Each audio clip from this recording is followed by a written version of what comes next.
जय राम जी की। श्री वाल्मीकि रामायण सुंदरकांड 14वां सर्ग। हनुमान जी का अशोक वाटिका में प्रवेश, उसकी शोभा देखना एवं अशोक वृक्ष पर छिपे रहकर वहीं से सीता जी का अनुसंधान करना। महातेजस्वी हनुमान जी एक मुहूर्त तक इसी प्रकार विचार करते रहे। तत्पश्चात मन ही मन सीता जी का ध्यान करके वे रावण के महल से कूद पड़े और अशोक वाटिका की चाहर दीवारी पर चढ़ गए। उस चाहर दीवारी पर बैठे हुए महाकपि हनुमान जी के सारे अंगों में हर्ष जनित रोमांच हो आया।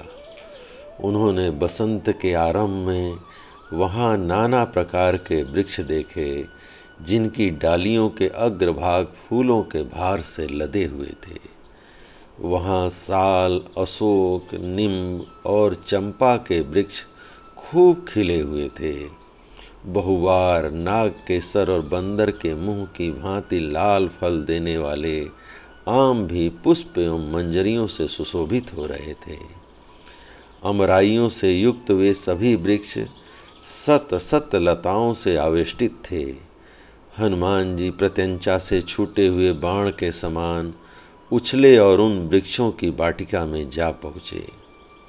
वह विचित्र वाटिका सोने और चांदी के समान बण वाले वृक्षों द्वारा सब ओर से घिरी हुई थी।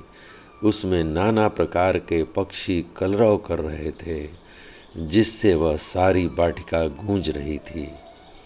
उसके भीतर प्रवेश करके बलवान हनुमान जी ने उसका निरीक्षण किया।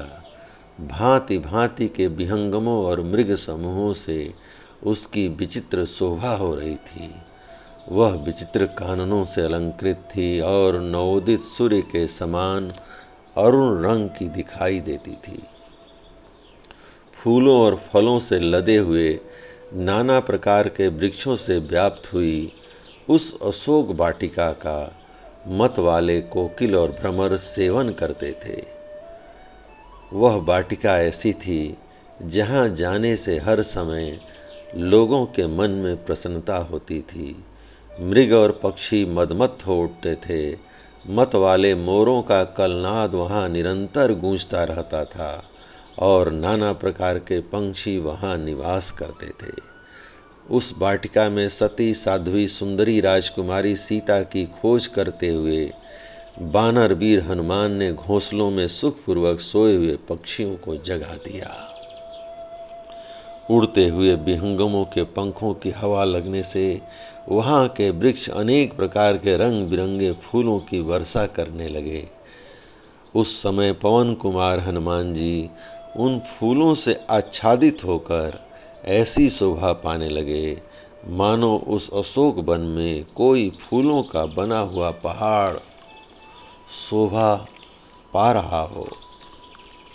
संपूर्ण दिशाओं में दौड़ते और वृक्ष समूहों में घूमते हुए कपिवर हनुमान जी को देखकर समस्त प्राणी एवं राक्षस ऐसा मानने लगे कि साक्षात ऋतुराज बसंत ही यहाँ वानर वेश में विचर रहे हैं।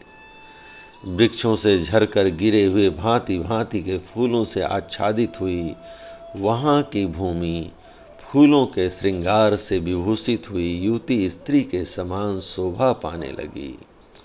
उस समय उन वेगशाली बानर वीर के द्वारा वेग पूर्वक बारंबार हिलाए हुए वे वृक्ष विचित्र पुष्पों की वर्षा कर रहे थे। इस प्रकार डालियों के पत्ते झड़ जाने तथा फल फूल और पल्लवों के टूटकर बिखर जाने से नंग धड़ंग दिखाई देने वाले वे वृक्ष उन हारे हुए जुआरियों के समान जान पड़ते थे, जिन्होंने अपने गहने और कपड़े भी दांव पर रख दिए थे। वेगशाली हनुमान जी के हिलाए हुए वे फलशाली श्रेष्ठ वृक्ष तुरंत ही अपने फल फूल और पत्तों का परित्याग कर देते थे। पवन पुत्र हनुमान द्वारा कंपित किए गए वे वृक्ष फल फूल आदि के न होने से केवल डालियों के आश्रय बने हुए थे। पंछियों के समुदाय भी उन्हें छोड़कर चल दिए थे।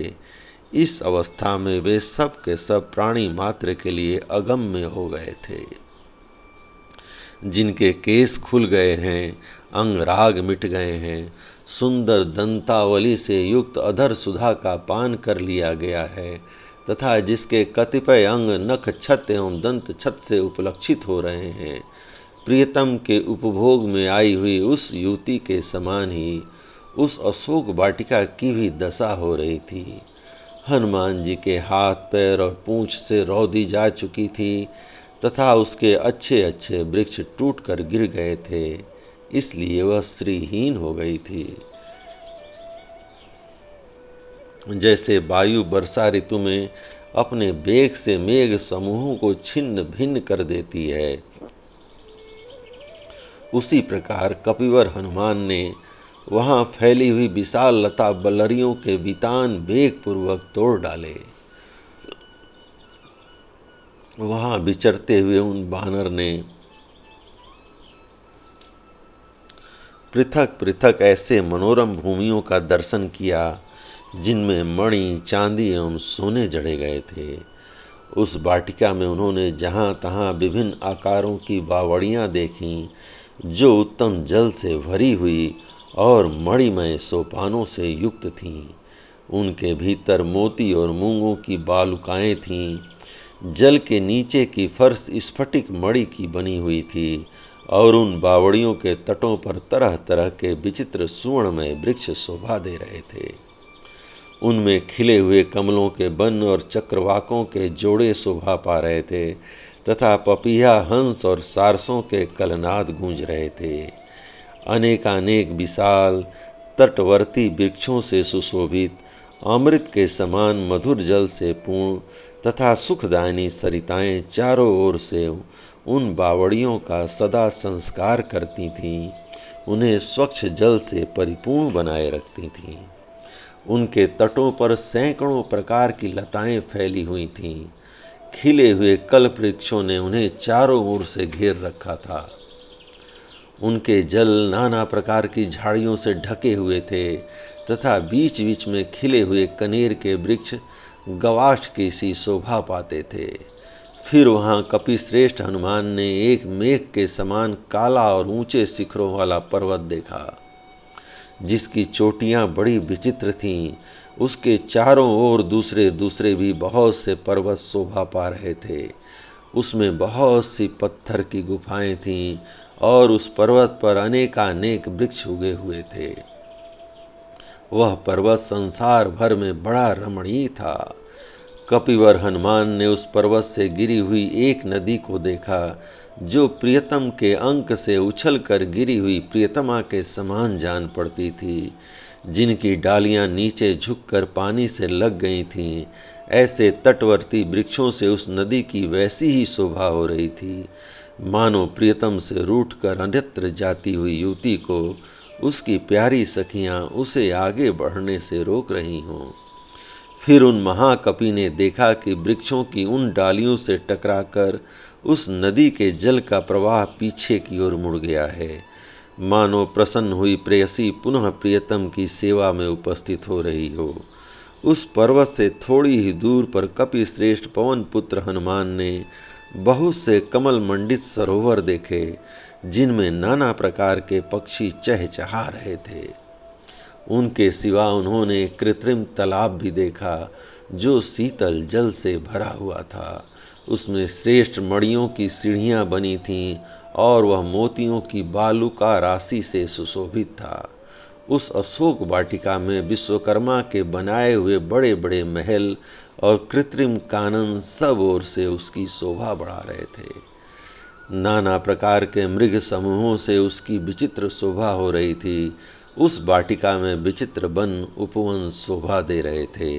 वहां जो कोई भी वृक्ष थे, वे सब फल फूल देने वाले थे। छत्र की भांति घनी छाया किए रहते थे। उन सब के नीचे चांदी की और उसके ऊपर सोने की बेदियां बनी हुई थीं।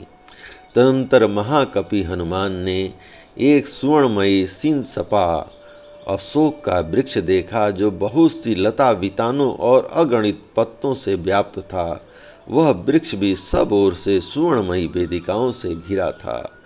इसके सिवा उन्होंने और बहुत से खुले मैदान, पहाड़ी झरने और अग्नि के समान दीप्तिमान सुवर्णमय वृक्ष देखे।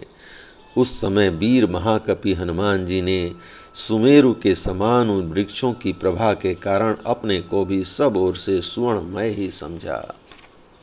वे सुवर्णमय वृक्ष समूह जब वायु के झोंके खाकर हिलने लगते, तब उनसे सैकड़ों घुंघरुओं के बजने की सी मधुर ध्वनि होती थी। वह सब देखकर हनुमान जी को बड़ा विस्मय हुआ। उन वृक्षों की डालियों में सुंदर फूल खिले हुए थे और नए नए अंकुर तथा पल्लव निकले हुए थे, जिससे वे बड़े सुंदर दिखाई दे रहे थे। महान वेगशाली हनुमान जी पत्तों से हरी भरी उस सिसंपा पर यह सोचकर चढ़ गए कि मैं यहाँ से श्री रामचंद्र जी के दर्शन के लिए उत्सुक हुई उन विदेह नंदिनी सीता को देखूंगा, जो दुख से आतुर हो इच्छा अनुसार इधर उधर आती जाती होंगी। दुरात्मा रावण की वह अशोक वाटिका बड़ी ही रमणीय है। चंदन, चंपा और मौल श्री के वृक्ष इसकी शोभा बढ़ा रहे हैं।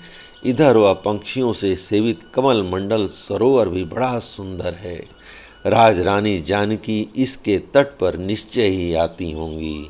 रघुनाथ जी की प्रियतमा राजरानी रमा, सती साध्वी जानकी वन में घूमने फिरने में बहुत कुशल हैं।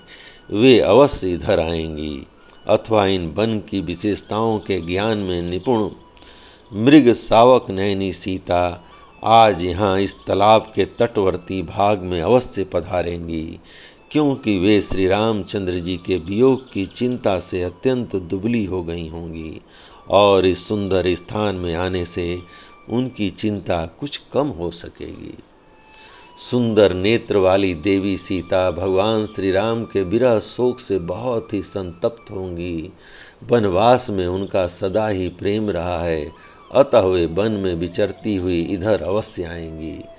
श्री राम की प्यारी पत्नी सती साध्वी जनक नंदिनी सीता पहले निश्चय ही वनवासी जंतुओं से सदा प्रेम करती रही होंगी, इसलिए उनके लिए वन में भ्रमण करना स्वाभाविक है। अतः यहाँ उनके दर्शन की संभावना है ही। यह प्रातः काल की संध्या उपासना का समय है। इसमें मन लगाने वाली और सदा 16 वर्ष की सी अवस्था में रहने वाली अक्षय यौना जनक कुमारी सुंदरी सीता संध्या कालिक उपासना के लिए इस पुण्य सलीला नदी के तट पर अवश्य पधारेंगी। जो राजाधिराज श्री रामचंद्र जी की समादरणीय पत्नी हैं, उन शुभ लक्षणा सीता के लिए यह सुंदर अशोक वाटिका भी सब प्रकार से अनुकूल ही है। यदि चंद्रमुखी सीता देवी जीवित हैं, तो वे इस शीतल जल वाली सरिता के तट पर अवश्य पदार्पण करेंगी। ऐसा सोचते हुए महात्मा हनुमान जी नरेंद्र पत्नी सीता के शुभागमन की प्रतीक्षा में तत्पर हो सुंदर फूलों से सुशोभित तथा घने पत्ते वाले उस अशोक वृक्ष पर छिपे रहकर उस संपूर्ण वन पर दृष्टिपात करते रहे। जय राम जी की। इस प्रकार श्री वाल्मीकि निर्मित आर्ष रामायण आदि काव्य के सुंदर कांड का 14वां सर्ग प्रभु श्री राम की कृपा से पूर्ण हुआ। जय राम जी की।